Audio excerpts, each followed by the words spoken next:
Well, boys, today is tomorrow, and one of my favorite YouTubers to watch every once in a while, whenever he actually uploads, is Nerdcity. Because, he makes really great videos, even though he only uploads like once every like 2 to 3 years. Unlike me, who uploads every day, boys. Don't forget to like and subscribe. Let's get to 16,000 subs. We're almost there. But in my opinion, he makes pretty good commentary videos, and I enjoy them from time to time.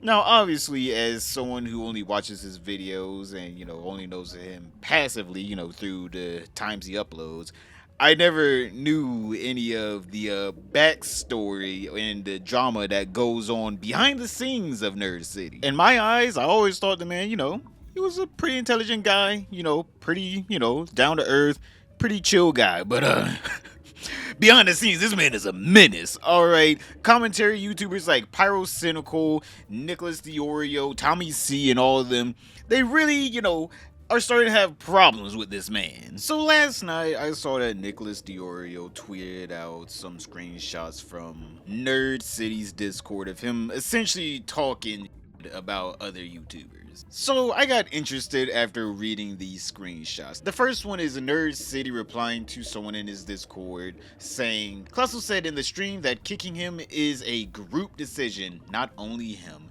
And then Nerd City replied by saying, they've always sat in a little group chat that they wouldn't add me in, by the way. They would add people like Pyro's editor, but not me. And they'd gossip and vent about the show in there. They get confused when something was said in the private chat, but not to me. And then Nerd City started to spurg out in his Discord about Pyro after this, because for some reason he went on a whole deep dive into Pyro's Reddit, and people were sending him screenshots of Pyro essentially banning people for being transphobic.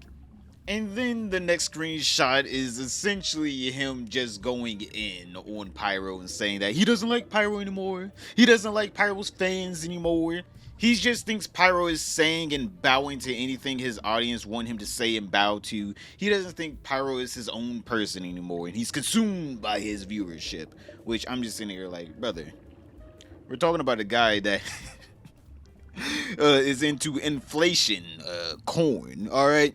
I don't think Pyro no longer can be the edgy guy he was back in 2016, right? He can no longer stand on the soapbox saying that everyone else is weird but him. Now, I didn't know, but this drama has been going on for a while now, like years. People have been criticizing Nerd City because the whole criticism of Nerd City is that he can't take criticism, like at all. Like the man spurgs out against anyone that tries to criticize him. Nerd City is spurting out so much to where Pyro can't even go into his own subreddit without people talking about Nerd, and then Pyro's just like, yo, I don't even want to be a part of this drama. Please just leave me alone. I'm sick and tired of the Discord nerd. Actually, okay, can't be reading that on stream. I will be lynched. I'll be strung up and shot. Right. Now, obviously, I know you guys weren't able to read that post that fast, but Nerd City essentially just goes on the tirade inside of the TBH podcast Discord, being homophobic, transphobic, and if anyone goes against Nerd City, essentially they get banned, even if they've been long-time viewers of the podcast and have been in the Discord for a long time. Even though Pyrocinical, one of the hosts of the TBH podcast, he's pretty trans-friendly, right? He's pretty trans-friendly. He doesn't really care all that much. He's just like, hey, man, just so you don't hurt anyone else, I don't care. It's up to you at the end of the day. But obviously, for some reason, Nerd City is just so against trans people and homosexual people. I didn't even know this about Nerd. I'm gonna be honest here.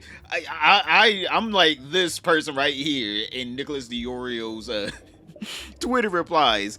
The less I knew about him, the more I liked him. So all of this comes together in a Google Doc that someone put together on all the bad behavior of Nerd City. And it's not just him being transphobic. Like, this man's using slurs. This man's just banning people willy-nilly. And then another thing is he's actually a narcissist, something that he calls out in his own videos, but I guess he's just like the devil in his own videos. He doesn't have a reflection. He can't see himself in the mirror. mirror because for some reason he can't reflect on his own narcissistic tendencies. I am like, this Google Doc was making this man look so bad to where I thought he was about to just start stepping on puppies midway through. I was just like, hey man, I can't put it past him at this point as I just kept scrolling. So we're gonna skip halfway through the Google Doc, alright, because it just introduces, the podcast, how the podcast got started, and who Nerdcity is if you don't know who it is. So all of these Discord messages, or at least most of them, come from the TBH Discord, where the creatures that for some reason take time out of their day to watch TBH podcast go to fester with Nerdcity. TBH Discord server. The Discord server currently comprises of 1,600 members and has been active since mid-2022. Like mentioned earlier, to access the server, a Patreon subscription is required. The server consists of a lot of banter and attracts a lot of posters. Towards the server's channels, Nerdcity doesn't like this sort of humor, unlike the other hosts. He expressed this in podcast episodes time and time again in a Patreon exclusive episode released on the 26th of January 2024 called The End of Our Discord. Nerd discusses how the server annoys him. The host complains about the behaviors of the Discord server and a group of 30 people which comprised of the top 30 most active members. These members would relentlessly spam general chat and Nerd would complain.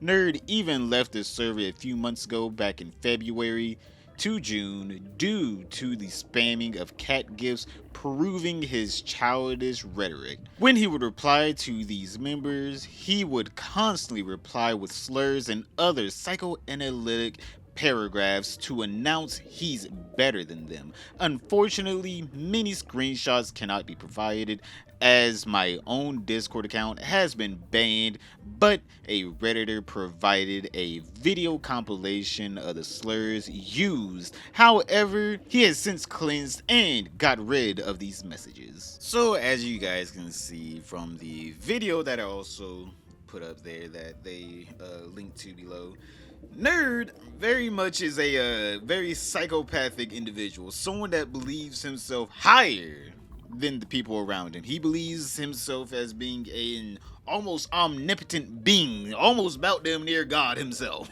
I'm like, the slurs are one thing, but obviously running a podcast with Dolan Dark, Colossal is Crazy, and Pyrocinical, for some reason this man thought, oh no, we're gonna have upstanding citizens in our Discord. They're gonna not have shit posting behavior. Like, my guy, all three of them are shit posters. And you created a podcast with them, not only a podcast, a Discord server, and a Patreon where you literally have to pay to get in, and only their most diehard fans would pay to get in. And then you start banning all of their fans because, A, Nerdcity rarely if ever uploads, so I didn't even know he was on this podcast until now because, I don't watch the podcast like that. I barely watch any of Pyro's slop videos. I mean, like, I didn't even know this podcast really existed all that much.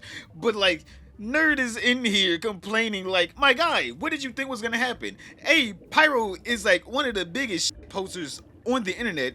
Dolan Dark, another one of the biggest shit posters on the internet. Colossal is Crazy, I guess you could probably say he's not that much of a shit poster, but he also just doesn't post at all, just like yourself. So the only two people that would be like high class in Nerdcity's eyes don't even post, himself and Colossal. So, like, how can you be mad whenever the two people bringing in the fans to the podcast are literally shit posters? Like, you're literally being mad that your quote-unquote friends that are, hosting the podcast with you enjoy shit posting, and you're mad that they're fans that are giving you money because he's getting paid off of this podcast, that are literally putting money in your pocket. You're getting mad that they don't post the things that you want them to post. If you don't like the Discord, just don't go inside of it. I don't understand why this man has to interact with the Discord. Like, is there a contract clause where they're like, yo, you gotta post at least 3 things in the Discord per month? Like, my guy, this man is legit crying in a Discord he probably doesn't even have to be inside of because he can't stop spurging out that, oh my god, they posted a cat meme multiple times. And he's very relentless with the ban him in the Discord because this man has banned people for literally saying almost nothing or just mentioning a banned person in the Discord.